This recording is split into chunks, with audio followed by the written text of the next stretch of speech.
Amigos, bienvenidos a un nuevo video. Si vienen de Twitch, bienvenidos. Y si vienen de YouTube, pues dejen su like y su comentario. Bueno, vamos a inaugurar esta nueva sección que ya lo he hecho anteriormente, pero en un formato más corto. Entonces vamos a ahondar más profundamente en directores que estuvieron a punto de hacer algún proyecto, alguna película, pero que por alguna u otra razón pues no se dio, ya sea por diferencias creativas entre los productores o cosas de agenda. Hay varios casos: Sofía Coppola, George Miller, Guillermo del Toro, pero en esa ocasión vamos a hablar sobre el padre de los zombies, que es George Romero, y Resident Evil. Este sueño que estuvimos a punto de tener solo dura un añito. Tenemos por un lado a George Romero, que es señorón. Si no lo conocen, vayan a ver alguna de sus películas que son increíbles. ¿Qué pasa por el otro? En 1996, Capcom desarrolla un juego sobre zombies llamado Resident Evil. Pero antes de todo eso, en 1993, es decir, 3 años antes, un productor de Capcom tenía un juego llamado Sweet Home. El nombre del productor era Fujiwara. Vamos a decirle al productor Fujiwara. Si lo vemos, era como un Resident Evil, pero muy arcaico. Entonces este productor quiso hacer su remake y dijo, creo que voy a hacerlo. Y como era productor de Capcom, tenía varias ventajas, y entre ellas es darse luz verde a sí mismo para crear juegos. Y entonces eligió a Shinji Mikami para desarrollar el juego, que igual todo quedaba entre Capcom. Y es aquí donde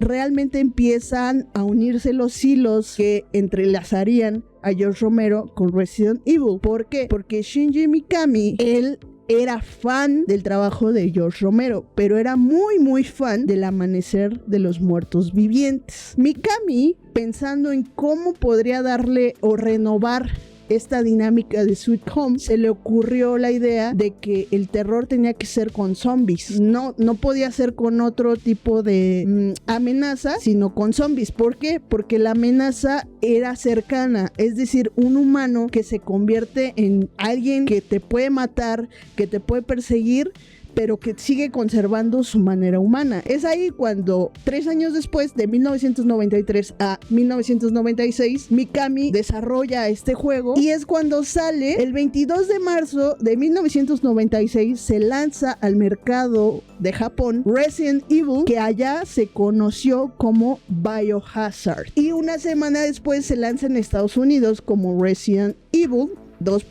Biohazard. Da la casualidad de que termina siendo un bombazo y vende 2.7 millones de ejemplares. Obviamente para Capcom fue un putazo, porque fue rentable, termina siendo la sensación del mercado. Entonces Capcom dice, no, pues así como todos los productores cuando ven lanita y cuando ven algo que es rentable, dicen, no, pues ya encontré mi mina de oro. Ahora sigue Resident Evil 2. Dijeron, queremos hacer una franquicia de este pedo, porque este pedo nos va a generar mucho varo. Y entonces alguien conocido por nosotros se asoma y dice, ¿alguien dijo varo?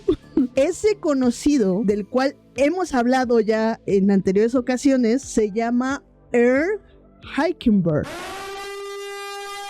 Si ustedes estuvieron en el episodio de los Cuatro Fantásticos, saben que Bernd Heikenberg fue el encargado de producir y de armar todo este proyecto de los Cuatro Fantásticos, que al final no se estrenó, pero el ganón terminó siendo él, junto a la productora Constantin Films. Heikenberg pues estaba con su varo, el varo que había conseguido de los Cuatro Fantásticos, del deal con Fox. Entonces pues él estaba dándose la vida, y entonces ve el putazo que representa Resident Evil y dice, no sé qué es esto, pero compra los derechos. Todavía sin querer hacerlo una película, compra los derechos para ver qué se les ocurre. En 1997, Variety informa sobre la compra de los derechos de Resident Evil. Así que ya había quedado pactado. Alan B. McElroy, él sería el guionista, y él sería el director. Dice que trabajó en películas como Camino hacia el terror y todas las Camino hacia el terror, y de hecho trabajó en el remake de Camino hacia el terror de 2021.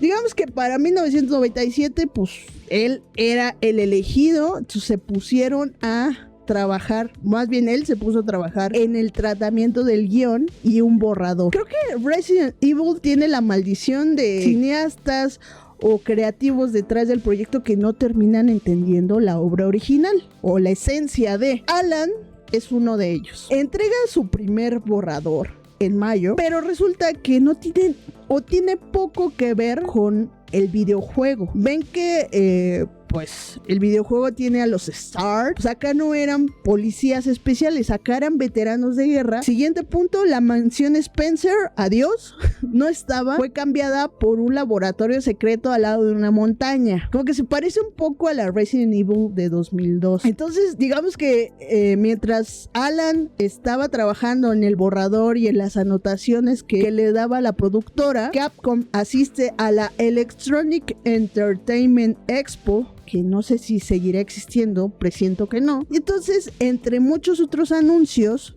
confirma que hay una alianza con Constantin Film y que además de esa alianza se va a estrenar una película de Resident Evil a estrenarse a finales de 1998. Para agregarle otro puntito, también ahí presentaron pues la noticia de que Resident Evil 2 también se esperaba para 1998. O sea, la gente así de, no mames, pinche juegazo, que lo van a hacer película. Pero acá empezaron los pedos. Bueno, no necesariamente pedos, pero pues problemas obviamente con cosas. Entonces estábamos en que en mayo del 97 entrega un primer borrador, le hacen anotaciones, trabaja en él, en el medio pues se hace el anuncio de Capcom de que se alió con Constantine, y en enero del 98 Alan entrega la versión que sería la final del guión. Regresemos al momento donde Capcom se da cuenta de que tiene que retrasar el lanzamiento de su juego. Acuérdense que planeaba lanzarlo para finales del 97 y dice, no, ¿sabes qué? Va a ser para principios del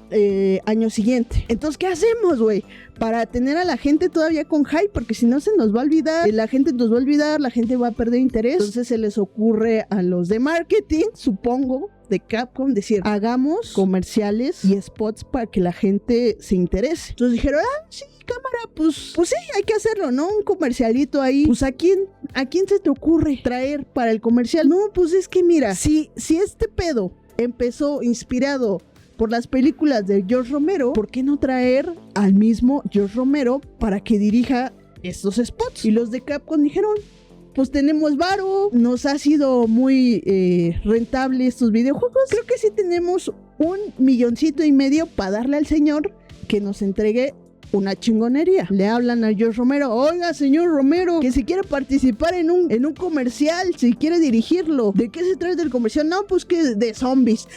Pues jalo, güey. Y entonces ahí se cerró el trato con George Romero dirigiendo 2 spots, uno que duraría 15 segundos y el otro que duraría 30 segundos. Creatividad total, excepto por 2 reglas, que es que el director no podía hacer gore y no podía tener el nivel de violencia que tienen sus películas, o sea, tenía que conservar como cierta línea. Lo interesante aquí es el crew, tanto el director, que es George Romero, el resto del crew que llegó con Romero para hacer este comercial. Empecemos por el director de fotografía. El director de fotografía fue Peter Deming, que ustedes quizá no conozcan el nombre de Peter Deming, pero como siempre van a conocer su trabajo. Si ustedes han visto Evil Dead 2, la fotografía fue hecha por Peter Deming, o Scream 2, o ya si nos ponemos más cinéfilos mamadores, Mulholland Drive, o ya si nos ponemos más cinéfilos mamadores alternativos contemporáneos, El Menú, esta película protagonizada por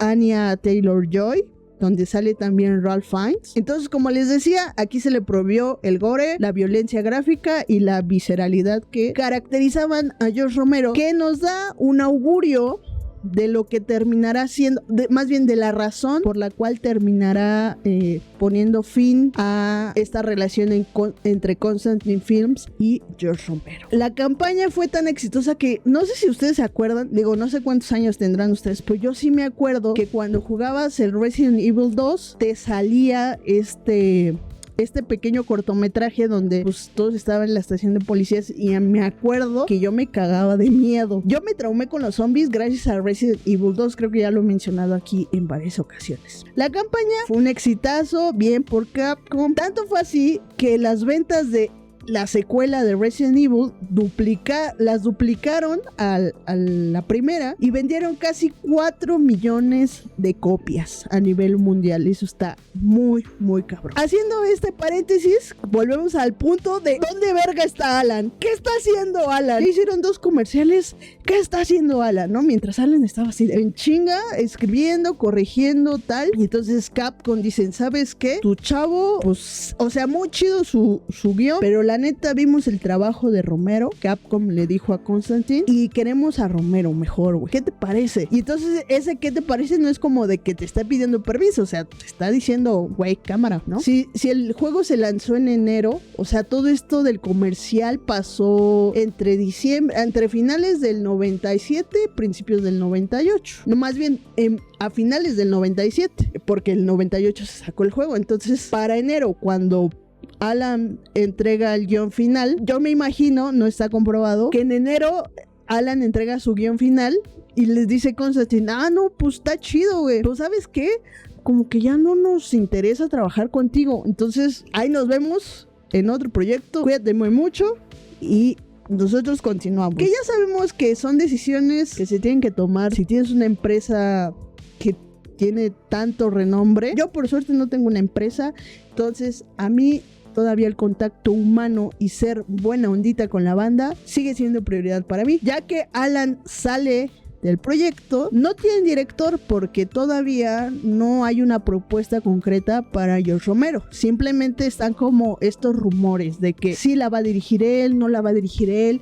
Rumores que de hecho ya estaban cuando filmaban los comerciales. Ya había como estos rumores de pasillo. ¿Será que va a dirigir este largometraje? ¿Será que no? ¿Será que sí? Entonces, entre que Constantine, supongo, estaba hablando con Romero, con Capcom, poniéndose de acuerdo, pues pasaron varios meses. Incluso la revista Fangoria, que creo que todavía existe, Fangoria, contacta con Romero para ver qué pedo, pero Romero lo único que dice es que si a él le dan la oportunidad, él encantado de dirigir Resident Evil, ¿no? Romero estaba dispuesto, Capcom estaba encantado con el trabajo de Romero, solo quedaba que Constantine Films pues diera el sí para que empezaran a trabajar. Y en julio de 1998 se da la noticia de que George Romero firmó un contrato con Constantine Films donde él iba a dirigir y él iba a escribir un largometraje de Resident Evil. ¡Yeah!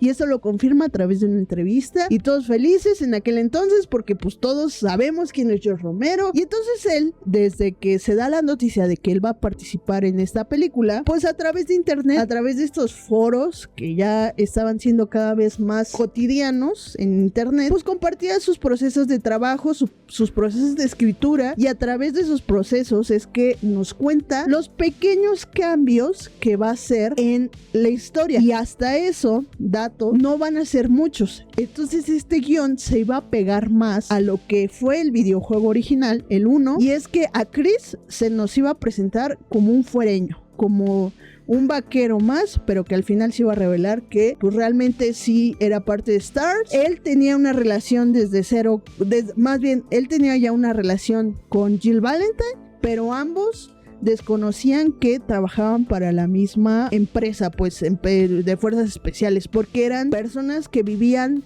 alrededor de la mansión Spencer como infiltrados, pero no se sabía quién era quién. Y otra cosa, y es que ustedes ya ahorita con el diario de lunes saben que las de Resident Evil, las actuales, la 1, 2, 3, 4, 5, 6, 7, son más de acción que de terror. Y entonces este guión de Romero era al revés, era más terror que acción, cosa que me encanta porque la esencia de Resident Evil, por lo menos desde mi perspectiva, es más de tensión y terror bloque de acción. En 6 semanas, él no solo escribió un tratamiento de 10 páginas, sino que escribió 3 borradores de guión. Y entonces en agosto de 1998 termina entregando el primer borrador, al cual le hacen algunas anotaciones, y el 7 de octubre entrega el guión final. O sea, pasaron varios mesecitos, pero no mucho. Ya entregué este pedo, ahora lo que sigue es contactar al crew, contactar a quién me va a ayudar a esto, ¿no? No sé si consideró a más integrantes del crew, no sé si consideró a un director de fotografía, o a lo mejor el director de fotografía iba a ser Peter Deming, pero lo que sí consideró es contactarse con Greg Nicotero, que él tenía su empresa que se encargaría de los efectos especiales de la película, y a su vez Greg Nicotero contactaría a Bernie Wrightson para que él esbozara el diseño de Nemesis. Bernie Wrightson fue historietista y fue quien creó la cosa del pantano. De hecho, creo que hay un museo dedicado a George Romero donde está la figura, no sé si es arcilla, no sé qué tipo de material es, pero está el diseño de Wright. Bueno, entonces contacta a estos artistas para adelantarse a pues el trabajo, ¿no? Lo único que faltaba era que Constantine dijera vientos, luz verde. Entonces George Romero se sentó en su sillita y se puso a esperar, así de la, a ver a qué hora me llama Constantine para darme luz verde. ¿Qué onda, Wrightson? No, todavía no hay noticias. ¿Qué onda, Greg Nicotero? No, pues todavía no, güey. Pues voy a seguir aquí a ver a qué hora me contacta, ¿no? Pasan los meses. Pasa el año, George Romero como da las 12 campanadas sin saber qué pedo, entonces nada. En febrero, fíjense, de 1999, una revista lo contacta y le dice, oye, ¿qué pedo? Pues, ¿cómo va tu proceso de trabajo? Y entonces George Romero dice, no, pues está de huevos, aquí seguimos trabajando, estamos esbozando a Nemesis, vamos a empezar con otros monstruos, a ver qué onda. Y esa sería la última entrevista que George Romero daría, siendo positivo sobre el proyecto. ¿Qué pasa? En mayo de 1999, en mayo de ese mismo año, en la revista GameSpot aparece una entrevista de Yoshiki Okamoto, que es un productor senior de Capcom, donde él daría las siguientes declaraciones. Él dice que no hay guión para Resident Evil, pero que la película llegaría algún día. Y entonces George Romero dice, ¿cómo? Que no hay guión. Y yo qué vergas hice todo este tiempo. Y además, ahí no acaba la cosa, porque da otra declaración que la revista le pregunta, oye, pero pues George Romero, según yo, está trabajando para Constantine, ¿no? Están trabajando juntos. Y entonces a lo que el buen Yoshiki responde, su guión no era bueno, así que lo despedimos. Y George Romero en su sillita esperando que le dieran luz verde, así de, ah, cabrón, ¿a qué hora me despidieron? Aquí tiene a su pendejo poniendo en orden todo, contactando al crew, hablando con el Wrightson, que ya tiene hasta la madre con sus pinches diseños, y a mí nunca me dijeron nada. Pues George Romero, así confundido como estamos ahorita de qué pedo, se pasa entre mayo y septiembre de 1999 sin saber que ha sido despedido. Incluso hay varios artículos de ese año donde le preguntan a George Romero, ¿qué está pasando?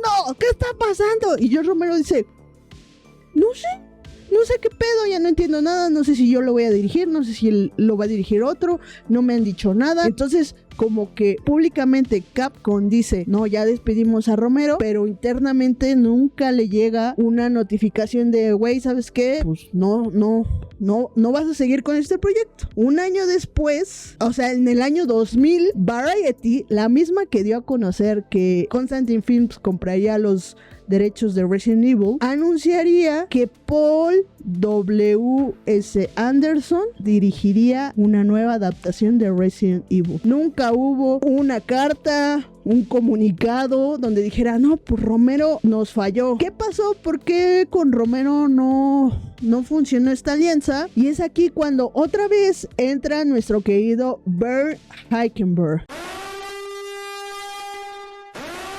que ya lo hemos topado, ya sabemos cómo es de doble cara, como que es bien convenenciero, güey, que como que por un lado te dice, sí, vente compa, vamos a hacer una película, pero cuando te das la vuelta, oh, toma, güey, te clava el cuchillo. Y aquí es donde hay la hipocresía de los productores, que muchas veces públicamente volvemos, te muestran una cara, pero internamente es otra. Según declaraciones de Bernd Heikenberg en diferentes medios, ya por el año 2000, cuando le preguntan ¿qué onda? ¿Qué falló con Romero? Él dijo, no, es que su guión era muy violento, no, es que su guión era muy gore, no, es que, ¿sabes qué? Estaba más apegado al terror y nosotros estamos buscando que sea más de acción la película. Y él seguía en su discurso de, no, es que yo no apoyo la violencia en ninguno de los aspectos y creo que Resident Evil en ningún momento es violento.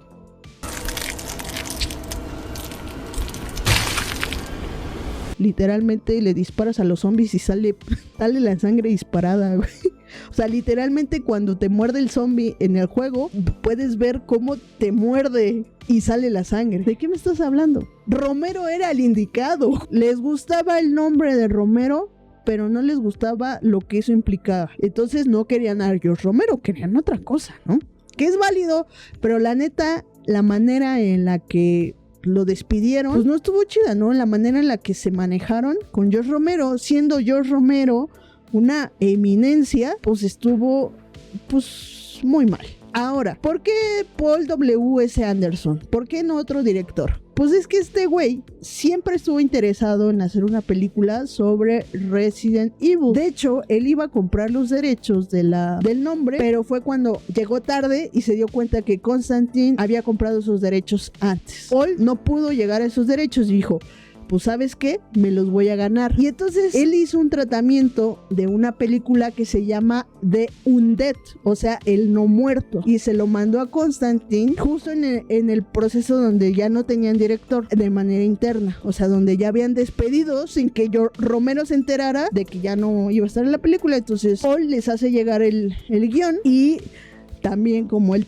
tiene buena labia, se contacta con uno de los productores de Constantine Films, que se llama Samuel Hadida, y le dice, güey, por favor, renueva los derechos, porque como siempre, güey, a Constantine es como el vato o la chava que siempre se le hace tarde, güey. Tiene la escuela o el trabajo a 20 metros, güey, y aún así llega tarde. Para el 2000, a Constantine se le estaban acabando el plazo de los derechos, o sea, los iba a perder otra vez, así como el de los Cuatro Fantásticos. Pero en esta ocasión, pues no le urgía tanto hacer una película de Resident Evil. O sea, si se les acababan los derechos, creo que no estaban ni abrumados, pues estaban más abrumados antes, cuando ya les ganaba el tiempo. Entonces aquí es donde Paul W. Anderson tuvo que insistir y contactarse con ese productor y decirle, oye Samuel, pues no seas malo, renueva los derechos y mira, a cambio, ¿qué te voy a dirigir si me das este proyecto? Entonces le manda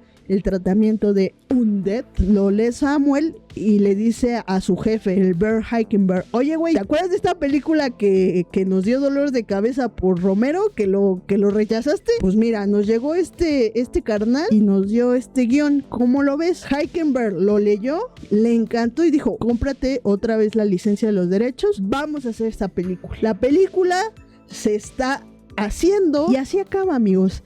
Acaba con Paul W.S. Anderson haciendo chorrocientas mil películas de Resident Evil. Luego le seguiría una serie que es malísima. Le seguiría otra película que es Resident Evil Welcome to Raccoon City, que es igual de mala o creo que más mala que la serie. Y ahora nos encontramos con que Zack Cregger va a hacer este nuevo reboot de Resident Evil y pues ya hay un protagonista.